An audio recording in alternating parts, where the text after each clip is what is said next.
West Indies Cricket, Caribbean Cricket Podcast.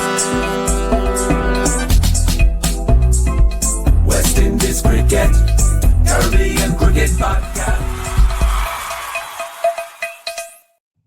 Yes, ladies and gentlemen, welcome back to another edition of the Caribbean Cricket Podcast. I'm one half the Caribbean Cricket Podcast, Machel St. Patrick Hewitt, and we're back with a little quick one. I always say it's a little quick one, but this is one of those little quick 20-minute ones where we just look at a particular theme in West Indies cricket and we chop it up and we discuss it and we talk about, well, should this be the way that West Indies cricket goes forward?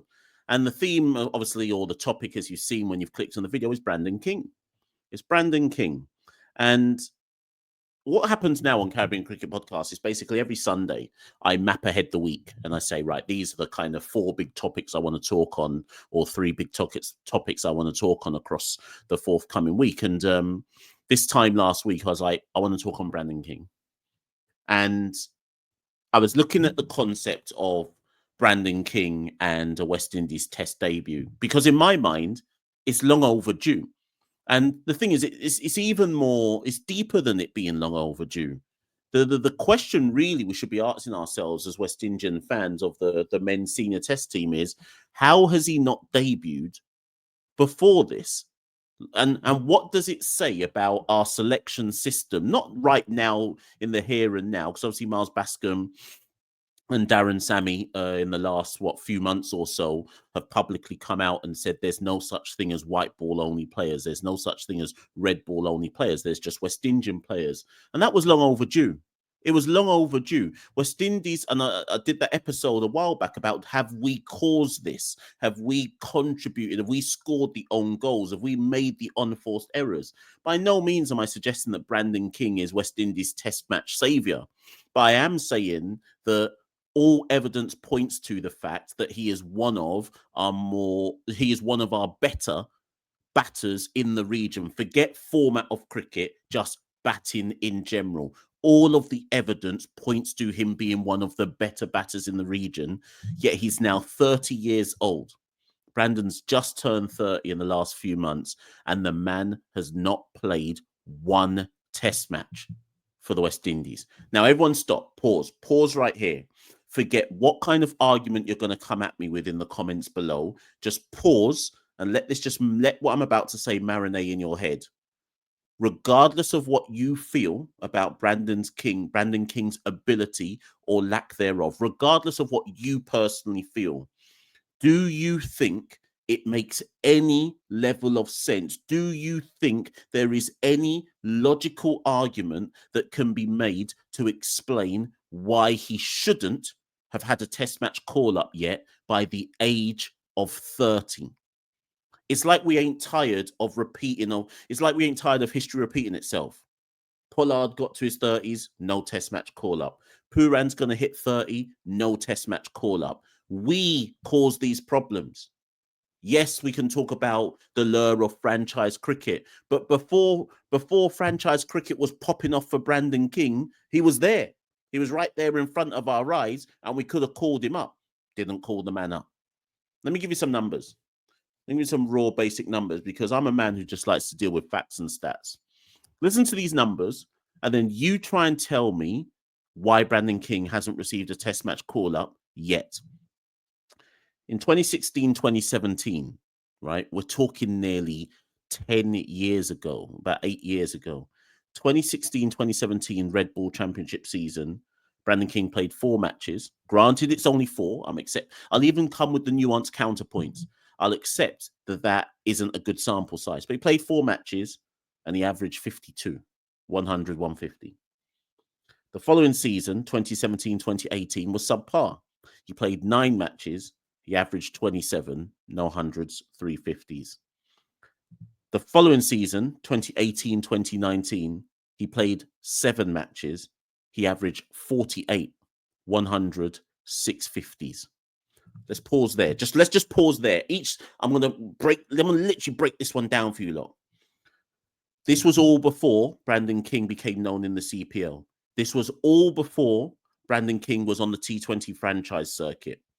Let that marinate in your head. This was all before King was a T20 player.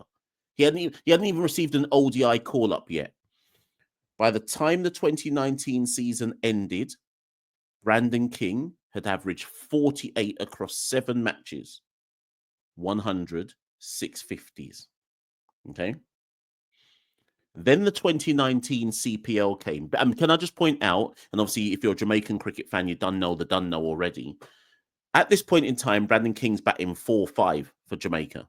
So he's not opening. No one in Jamaica was calling Brandon King an opener. He's batting 4-5. Yes, he's played a couple CPL seasons here and there, but no one ain't talking about Brandon King as any T20 player too tough, right?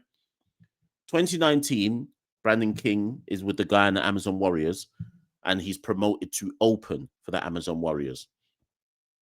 And he goes on to have he basically is the top run scorer in the 2019 season, hits that brilliant 132, and Brandon King, the T20 player, is born. At that point, we still could have picked him for test matches. At that point, there was nothing to stop West Indies not putting him in a test match squad, A-team tour, whatever it might be, yeah?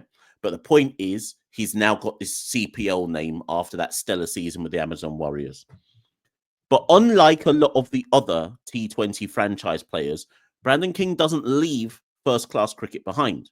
He doesn't leave first-class cricket behind. Unlike a lot of these T20 franchise players, generally speaking, Brandon has come back when there is availability and played some first-class matches. Take this. In 2022, because remember, now at this point now, Brandon's a white ball West Indies player, right? He's already been pigeonholed as a white ball West Indies player, gets his ODI debut, gets his T20 debut. In 2022, Brandon King is only able to play 1 match in the first class season due to other commitments. Hits a quick 119 not out for Jamaica. That's him done for the season. But the point is, unlike some others, he came back and played some first class cricket. In 2023, Brandon King played the Headley Weeks series. If you're listening to this and you don't know what that was the kind of best versus the best series at the end of our first class season. The top 11 players, the top 22 players from the first class season against West Indies Academy in a mini tri series almost, right? King plays 2 matches in that, top scores with a 92, right? That's in the Headley Week series. In fact, no, 1 match. He played 1 match in that. He only batted 2 innings, got a 92. In the 23-24 first class season, Brandon plays 3 matches in that season. He averages 36, no hundreds, 250s. Pause again. Let me repeat again for those hard of hearing and slow down the sides and out the back. This isn't like a lot of the other white ball players who never show their face for first-class cricket. Brandon came back and has come back when first-class cricket is going on, made himself available for Jamaica and scored runs. Or for the best versus best Headley Week thing, made himself available, scored runs. Since Brandon King, so let me go over those. Now let me put all those numbers together. 2016-2017, averages 52. 2017-18 averages 27. 2018-19 averages 48. This is all red ball cricket. 2022 plays 1 match, scores 119 not out. 2023 plays 1 match in the Headley Week series, scores 92. 23-24 plays 3 matches, averages 36, 250s. Those stats I've given, forget it's Brandon King's name. Those stats I've just given you, forget who's done it.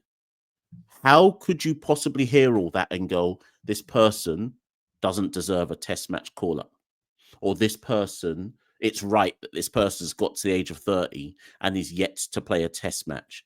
We don't have the excuse of he doesn't make himself available in first-class cricket. We don't have the excuse of, but he doesn't play enough red ball games. What are we waiting for? How have we let it go on this long? And again, I'm not trying to say that Brandon King is the savior. I'm not trying to make that argument, but I am trying to say pick the best players you have available to you. We done know already. The West Indies are crying, begging for someone to average 30 from numbers 1 to number 7, just a one degger 30. We have one guy in the region who has got a red ball record that says domestically, I average 35. Domestically, I make myself available when I can. I'm a West Indies international in the white ball formats, but I still try to make myself available when I can in first class cricket. And when I do, I score runs. No test match call up. If Darren Sammy and Miles Bascom are serious that there's no more white ball only players or red ball only players, Brandon King will be in a test match squad for Australia. And I don't care. I don't care who has to miss out. I actually don't business. I don't care about Pakistan premium. I don't care about any other premium, because when we pulled the numbers for 2024 and we saw the stats of all of the batters from 1 to 7 and what they didn't achieve across 2024, any one of them can hold a drop, really and truly. And that's not me trying to be a bad man. That's not a bad man thing. That's not me saying you man, you're no good. That's not my point. I'm just saying statistical evidence says that any single person from 1 to 7 can hold a drop. And if we're going to go with that, why is Brandon King not yet in a test match squad? Now, to be fair, I'll be completely transparent. I was told, when was it? Was it the first Australia tour in 20? I can't remember if it was Australia just gone or if it was the Australia before. But one of those two Australia series, I can't remember if it was 2023 or if it was 2024. I think King was sounded out, right? And somebody will get at me in the comments below because I'm trying to remember which one it was now whilst I'm live recording this. King was sounded out. I swear it was for one of those Australia series. And the argument, so Brandon didn't make himself available, but the argument that was given was that, I swear this was Australia 2023. The argument that was given was that Brandon had already signed a T20 franchise contract. And I believe, and again, if I've got this wrong, I'm sure whether Brandon's agent or anybody in the comments below who knows better than me will tell me the true story. But as I was led to believe, Brandon had already signed the T20 contract. And his argument was, you've come to me now about however, like a month out from Australia to say, am I available to tour if it was Australia? But I've already signed my T20 contract now. If you were intending to pick me, tell me from time ago. Let me know so that when I'm doing my calendar and when I'm doing my plan for the year in terms of which T20 leagues I'm going to play, if I know I'm in the test match thinking, tell me then, and I'll make myself available. That's how I was led to, but that's how it was. That's how, sorry, the story was told to me, that's why Brandon didn't play in whichever series it was. I believe it was Australia 2023. And he was just like, well, I wasn't given enough warning. I wasn't given enough notice. Now, some of you might listen to that and go, it don't matter, Mash. Once West Indies call you, you're supposed to drop everything at the drop of a hat and make yourself available because West Indies, you're supposed to heed the call. But I don't know. If I've already signed my deal and you come to me last minute now saying, oh, now I'm thinking about selecting you, should I forego my deal? I don't know. You lot can give your answers about where you stand on that particular line. What I know, though, is that's that. So I've given you that argument because I want people to know that I'm being completely transparent. It's not like West Indies haven't had a conversation with Brandon King. But my argument is, since that one conversation and since that time when Brandon said, but I've already kind of signed my deal, you've come to me a bit late with this. What's happened since? What's happened since that? We went to England, got laying down. Okay. South Africa came to Caribbean, lenged us. Okay, so Bangladesh came to the Caribbean, took home a draw. And yes, we've gone to Pakistan, down bad Pakistan, and got the historic win in Multan. But we're looking, everyone in the region is looking at our 7 batters, whoever they may be, and going, so where's the man that's going to average above 30 that isn't Craig? And I'm looking outside of the box and going, when are we going to hand Brandon King a test match debut? If it's me, he's coming into the Australia squad. And I'm not even saying that he's coming into the Australia squad to play. I'm just saying he's coming into my Australia squad. We've got 3 test matches against Australia. 3. You're telling me that Brandon King can't get in a test match squad? You might, even if you don't want to play him, you're telling me he can't get in a test match squad. Show the man that you are serious about getting him involved in test match cricket and pick him in a test match squad. If you don't want to play him in the actual first 11, so cool, that's your prerogative. But show him you're serious about getting him involved in a test match squad. Brandon King's supposed to know now. He's supposed to know now in big February, Brandon, we're going to call you up for Australia. He's supposed to know now. And before anyone gets on to me about, nah, Mash, you can't run like that because he needs to come back and play some first-class cricket. He needs to play the next round for Jamaica and show them, no. I'm not on that. I'm not on that. And Brandon may well come back for Jamaica in the next round and play one match before he goes out to PSL. I think he's got a PSL contract. He may well play that next round starting on the 5th of March or whenever it is, play a little one match for Jamaica. Maybe he'll score some runs and then go off to PSL. But that won't tell me anything I don't already know. Brandon's stats and facts already told me from time ago, this guy's supposed to get a test match debut by now or a test match call-up. So Darren Sammy, if you're listening to this one, you're supposed to have rung Brandon King from now and told him, Brandon, come the summer, come Australia, you're in the squad.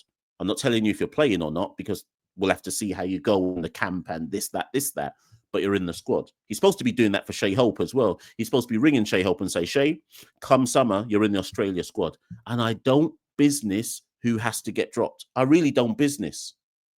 I just know that Brandon King is now 30 years old and the man still ain't seen a maroon cap. He still ain't seen his test match cap. And that's ridiculous. That's ridiculous. Name. I want everybody now, get a pen and paper. Name any other test side in the world that would have allowed Brandon King with the resources that if their resources were similar to West Indies, name any other test match side in the world that would have allowed Brandon King to get to the age of 30 and not have picked him for a test match yet. And here's the biggest joke of all. Here is the biggest joke of all. Brandon actually wants to play test cricket. This ain't like a Hetmeyer thing. This ain't like a Hetmeyer thing where he'd kind of done with test match cricket and all of that, right? Until the IPL drops him, whatever. This ain't like Hetmeyer. Brandon actually wants to play test cricket. This one of the few white ball players where I can definitively say with no questions asked that he actually wants to play test cricket. And we still ain't giving him a one debut. We still ain't giving him a one cap. Just to be clear, though, I also went and crunched some other numbers because I was like, maybe some people say, oh, Mash, those numbers don't count. He's not played enough cricket. Now, in Super 50, 2020, 2021, Brandon played 6 matches in Super 50, averaged 33. And then in 2022, 2023, I think that was the year Jamaica won Super 50.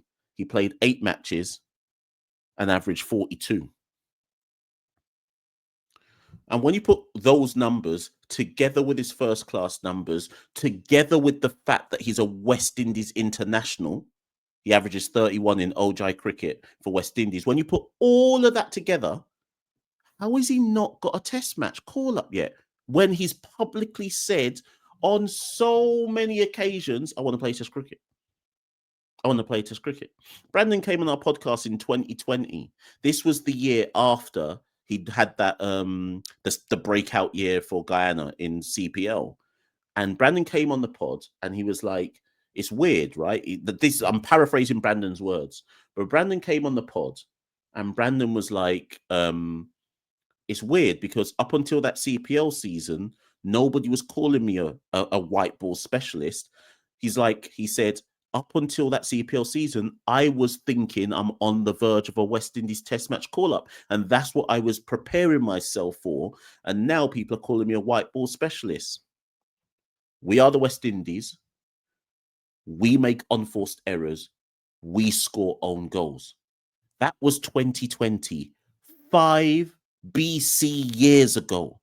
5 years ago. Brandon was only 25, 26 at that time, pretty much saying, beg me a test match call-up. I'm here. I want to play test cricket. 5 years ago, he came on our pod and was talking on that. Maybe 4 years ago. Might have the years wrong. 4 years later, still no test match call-up. Over to you lot in the comments. I don't want to know who you're dropping. I couldn't care less who you have to drop to accommodate Brandon King in the Test match squad. All I want to know is this: when Australia comes around, would Brandon King be in your Test match squad? I'm not talking about first 11. That's another debate for another day. Would Brandon King be in your Test match squad? And if your answer to that question is no, what is your justification? What are you using to justify him not being there? Brandon King has played 38 first-class matches. He's got an average of 35. I'm not saying that rips up any trees, but I'm just giving you that, right? So you can't tell me, oh, but Mash, he only plays white ball cricket. You can't use that on me. Man's got data. So if you are saying to me, Brandon King must wait still before he can get a Test match call-up, what is your reasoning why? Because I got no more arguments to make on that. I'm not accepting it. He's supposed to be in that Australia Test match squad. Someone who's listening to this, who's close to Darren Sammy, play it to Darren Sammy. And tell Darren Sammy he can come on this podcast and we can chop it up. Play it to Darren Sammy. Tell Darren Sammy ring Brandon King today. If he hasn't already rung Brandon King to tell him he's in the Australia Test match squad, tell Darren to ring Brandon today and let him know from now. Let Brandon and his agent know from now. Brandon, you're needed. 4 months' time, you're needed. Whatever you're doing T20-wise, leave that. You're needed. Your time now. West Indies Test match call-up. I'll be Machel St. Patrick here. One half the... Look at me, I just mute myself. I didn't even put the banners up, so let me just put it up now. On the way out, before you finish watching this, like, share, subscribe to Caribbean Cricket Podcast. You done know the done know. We're on all the social media handles. Just search Caribbean Cricket Podcast at Carib Cricket, X, Instagram, Snapchat, Facebook, X. And I said that. TikTok, Blue Sky, Facebook, Discord. But more importantly, because this is really and truly 2025, I promise that Caribbean Cricket Podcast will become significantly better at what we do. And we've tried. I think we have. I think the quality of what we've done in 2025 has been top notch, but we want to make it even better. We want to have more written articles. We want to have better visuals. But for all of that to happen, we need people to support us. So if you want to spare, without sponsorship, obviously, because we ain't got one. If you want to spare and support, $1, 1 rupee, 1 yen, £1, whatever your currency is, head to www.patreon.com/Carib Cricket. Every little bit helps and counts to making us become even better at what we do. Yeah, I think that's it. I said what I needed to say. I'll be Machel St. Patrick here at one half the Caribbean Cricket Podcasts. Run up the views, run up the likes, run up the subscriptions. See you all very, very soon. West Indies Cricket, Caribbean Cricket Podcast.